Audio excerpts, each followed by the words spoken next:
Good late afternoon and thanks for joining us. I'm Sage. You're watching 𝐊𝐴𝐼𝐴 TV live from Sydney. This is the last show of the day, the last trade, and there's no better way to wind down the day than with today's market close commentary, so let's dive straight in. Australian shares ended higher on Thursday after the US Federal Reserve indicated that it was in no hurry to taper stimulus. The market sustained up moves on the back of solid gains in the tech and material stocks, and the equity market witnessed a bullish trend despite rises in COVID-19 cases, as investors seem to have shifted focus to corporate earnings reports. The S&P ASX 200 added 0.52%, and earlier today the index opened higher, undermining mixed cues from Wall Street, driven up strong rally in the blue chip miners, BHP, Rio Tinto and Fortescue Metals. And while the slump in property and utility stocks restricted the market's gains, the market breadth indicating the market's overall strength was strong, with 7 of the 11 sectoral indices ending in the green, and the information technology index was the best performer with 2.7% gains, followed by materials which rallied 1.5%. Among others, telecom, healthcare, consumer discretionary and energy also ended in the positive territory. Bucking the trend, A-REIT emerged as a top laggard, closing 1.3% lower, and among others, utilities, consumer staples and financials ended in the red zone. The information technology sector emerged as the biggest gainer, tracking a slight rise in the Nasdaq overnight. In the IT space, software firms Ires, Nuix, Altium were among the top losers, and buy now, pay later firms Afterpay, Zip and Sezzle also ended in the green. In the mining sector, the index heavyweights BHP Group, Rio Tinto and Fortescue Metals hit their respective highs.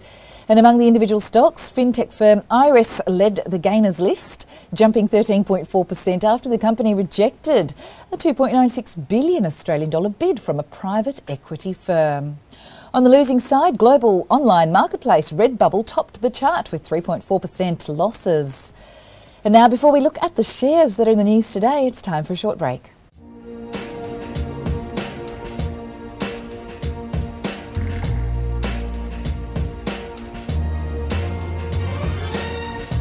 Crypto talk by 𝐊𝐴𝐼𝐴. The crypto market has been red hot given the Bitcoin rally since the past year. And now the most famous cryptocurrency has got competitors, Dogecoin and Ethereum. If the crypto market excites you, tune in with me, Sage, to know the latest developments about the existing digital currencies and the new ones that are joining the race. I'll help you understand the opportunities and the risks the crypto market has in store for you. For all the digital currency related developments, continue watching Crypto Talk by 𝐊𝐴𝐼𝐴.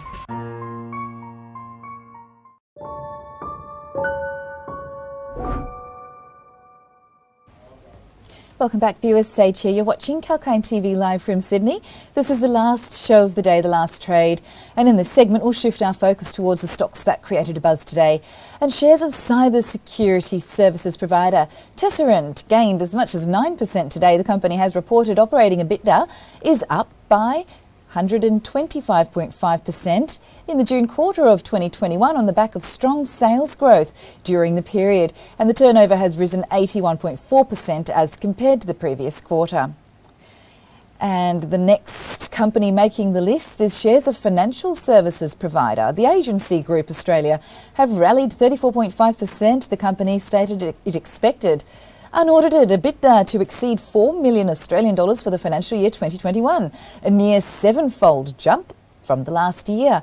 It also reported combined group revenue for the fourth quarter is up 74% from last year.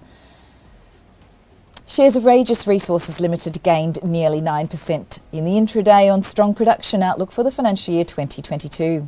The company expects the gold output between 460,000 to 515,000 ounces, much higher than the 372,870 ounces reported for financial year 2021. And moving on again, the share price of New Zealand-based translation services provider Straker Translations climbed nearly 6% following earnings reports, and the company has reported 49% jump in the June quarter revenue, mainly driven by more than a doubling of its revenue from its strategic alliance with tech firm IBM.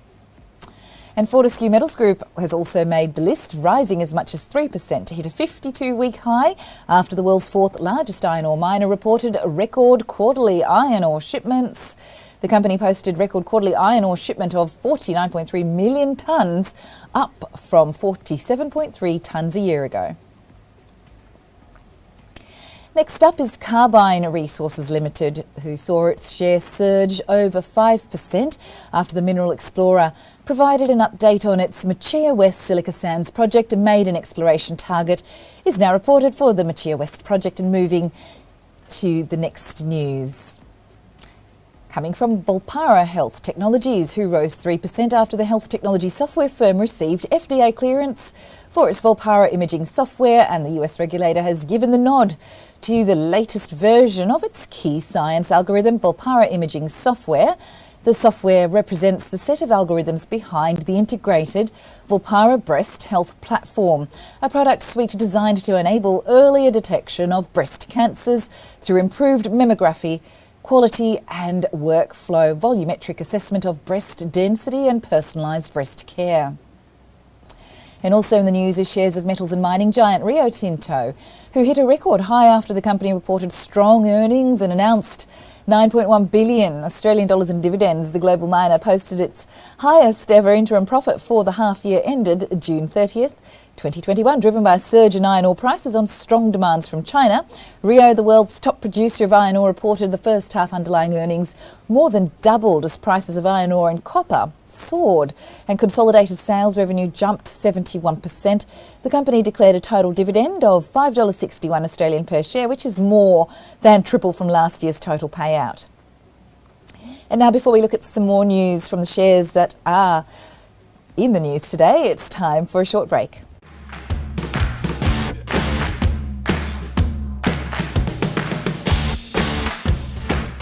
Tune in to stay updated while on the move. We will tell you where the crypto craze has reached, Where the property market is headed next. what the world is doing to become more environmentally friendly. Apart from tracking the daily market charter. Be on top of the latest news and announcements With 𝐊𝐴𝐚 TV.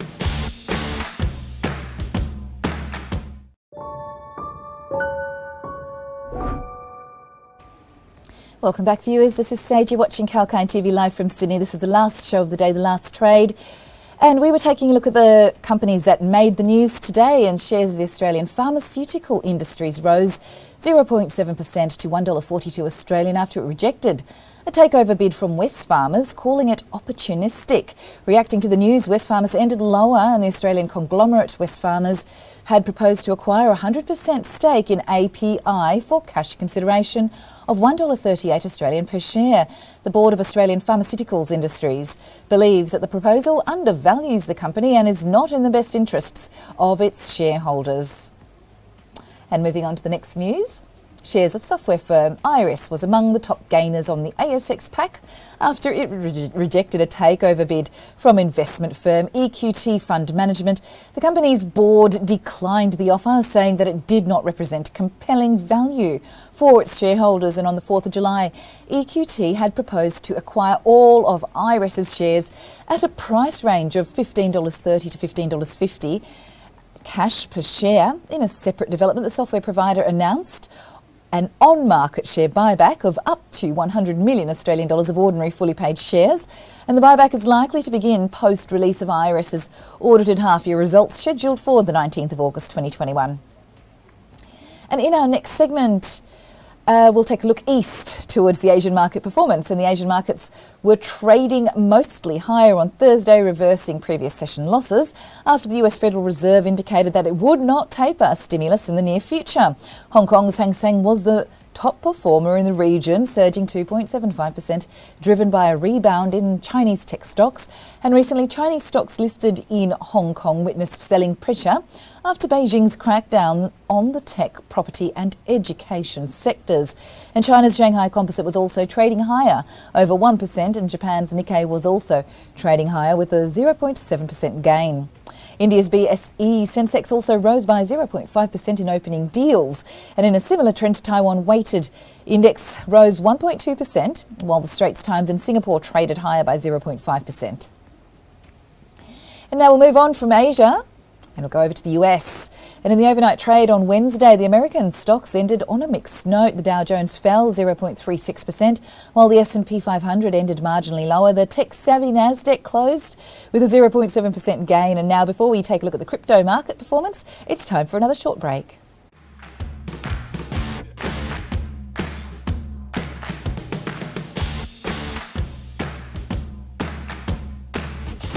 Tune in to get the latest information. Whether it's about market movements or the currency graph, Sectoral coverage or industry news. we cover it all on our news segments. Be on top of the latest news With 𝐊𝐴N TV.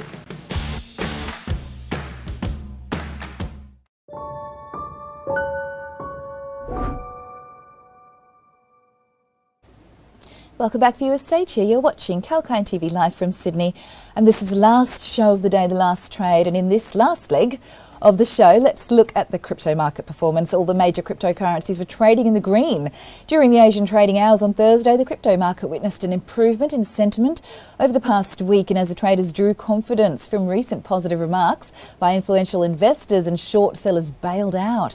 The global cryptocurrency market capitalisation stood at $1.53 trillion, up 0.19% in just the last 24 hours. And while Bitcoin was trading near the $40,000 mark, Ethereum was trading at above $2,200. The world's largest cryptocurrency briefly surpassed the $40,000 level in the last 24 hours of trade. And the world's second largest crypto, Ethereum, was up 0.5%, while XRP rallied over 10%, bucking the trend.